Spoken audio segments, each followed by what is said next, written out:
ሄሎ ወንድም አለም ተናስተልኝ ኡስታዝ ጀማል አምባሳደራችን እንደምን አለልኝ? ደህና ነኝ ወንድም አለም እንዴት ነህ? አንድ ወንድም ሌላም ሰው ደውሏል ኢንሻአላህ መስመር ላይ ጠብቀን። ሄሎ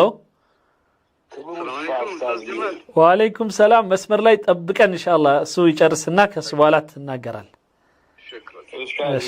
እሺ ቀጥታ ልጀምር። ኦኬ ያ ትናንትና ባየነው ፕሮግራም ላይ ይገርማል ሀሳብ ሰጥብዬ እንትን አልኩና አይጋ ኮራፕ አንተም ጨረስክ በግብጾች በትራምፕ ምናምን ባየነው ማለት ነው። እንደው ትንሽ ያለችኝን ለማለት ብዬ ነው ኡስታዝ።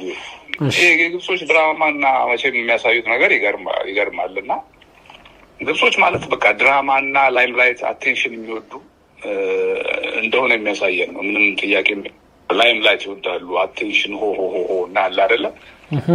ሰውየውም ያው ለአጭር ጊዜ ነው ገብቶ የወጣው ትራምፕ ያለ የተለየ ነገር የለው። ግን የሚገርመው ከተወሰኑ ዓመታት በፊት ሲሲን ራሱ ማለት ነው ትራምፕ ሲገልጸው በጣም በሚገርም ሁኔታ የሚመቸኝ አምባገነን ብሎት ነበረ። ማይ ፌቨራይት ዲክቴተር ብሎት ነበረ ታስታውስ እንደሆነ ልክ ነው። እና በጣም አላረ በሚገርም ነበር ያስቀመጠው በወቅቱ።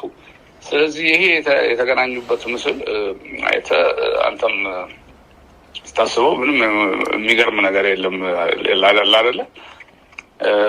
የፈርዖን ቁንጮ እና የዚህኛው ደግሞ የምዕራባውያኑ ዋናው ቁንጮ ነው እንግዲህ ሁለቱ የተገናኙት። እና ዋናው እኛ ውስጣችን የሚያስበውና ዋናው ለዚህ ዓለም ላይ የታየው እስራኤል እና ፍልስጤም ሰላም ነው፣ ሰላም ማግኘታቸው ነው ለእኛ ምንም ሆነ እኛ የምንመኘው እናስበውም እና እሰየው ነው የምንለው፣ ያዝልቀው ነው የምንለው።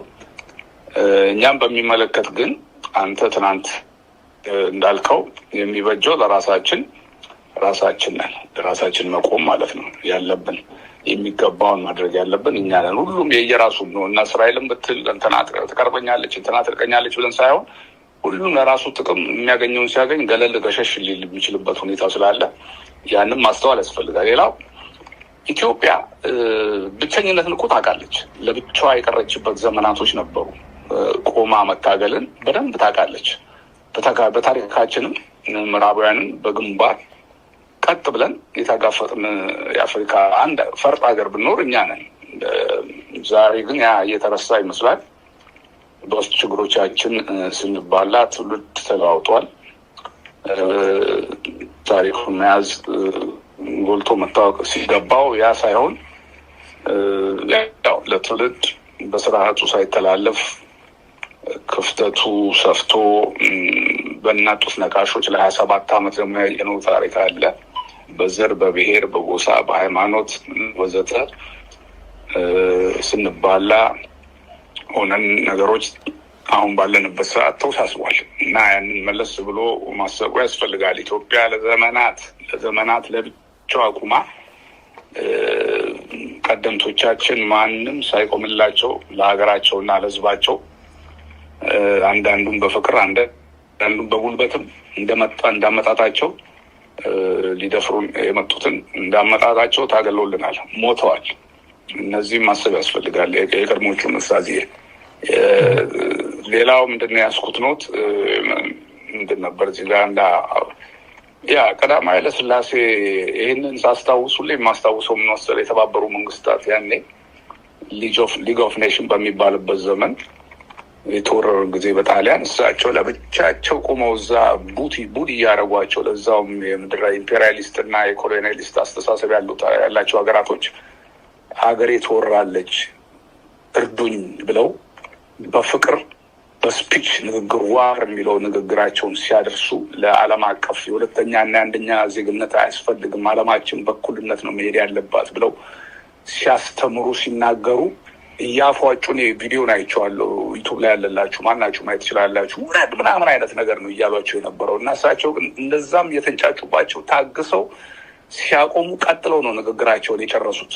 ያ የሚገርም ንግግር ዋር ሚል ንግግር ነው እና ቦብ ማርሊ ዘፋኙ እንኳን ወርድ ባይወርድ ትራንስሌት አድርጎ ዘፍኖታል። ኡስታዝ እኛ ኖረንበታል። ይሄ ለብቻችን ቁመን ታግለናል እና አሁን እነሱ ምዕራባውያኖቹ እንዲህ የተሰባሰቡ ምናምን የሚያደርጉት ደግሞ ምንም ሊበግረን አይገባም። በአጼ ምኒልክም ያየነው ነው። የአድዋ አንድ ላይ ያጎናጸፉን ጀግና ናቸው። ለብቻቸው እንዳለ ዓለማት ሁሉ ይወግኖ በሌላ በኩል እንትን ሲልብንና ለማጠቃለል ምንድነው መሰለ እዚህ ላይ ለቅሶ የምፈልገው ነገር በዘመናችን አሁን ደግሞ ባለንበት ዘመን ሌላ አይነት ተዋናዮች አሉ። ያኛው ጸረ ኢምፔሪያሊዝም እና ጸረ አላደለ የነበሩ ኮሎኒያሊዝም የሚቃወሙ ሀገራት የነበሩ አሉ። በዛ ዘመን ያልተሳተፉ በእንደዚህ አይነት ደርቲ ቢዝነስ ኦፍ ስሌቨሪ ምናምን ላይ ያልተሳተፉ ሀገሮች ነበሩ። ከነዛ ሀገራቶች በግንባር ቀደም ደግሞ አሁን ዓለም ላይ ወጥተው የምናያቸውን ቻይናና ራሽያ አሉ።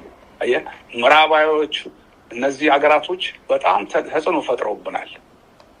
በኮሎኒያሊዝም በሀብት መቀራመት ምን ያልተደረገ ነገር አለ አፍሪካ ላይ? እኛ ራሳችን አሁን ውሃው ላይ ስናየው እኮ የዛ እኮ ትሩፋት እኮ ነው። እንግሊዞች በቅኝ ግዛት ለሚፈልጉት ሁለት ሀገራት ወስነው ያንን የአባይን ውሃ ለእነሱ አስፈርመው እኛን ኤክስክሉድ አድርገው ንጉሥ ስለነበር ያለን ኃይለሥላሴን ኤክስክሉድ አድርገው 5% ምንም ውሃ ሳይሰጡን 0% አድርገው ሀብታችንን ተፈጥሮ ሀብታችንን የነፈጉን የኢምፔሪያሊስት አስተሳሰብ ነው።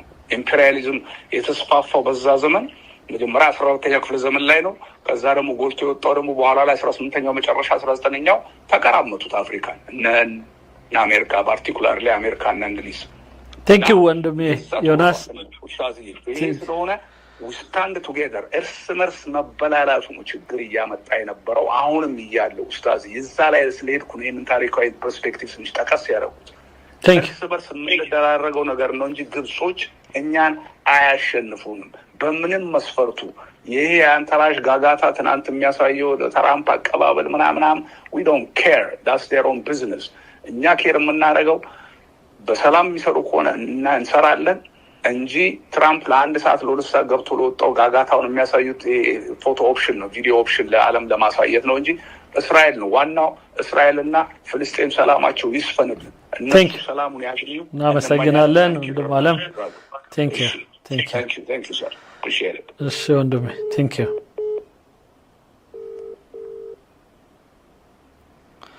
ኦኬ ወንድም አለም ቀጥል። ሶሪ ተቆየነ። ሰላም አለይኩም ኡስታዝ ጀማል። ወአለይኩም ሰላም።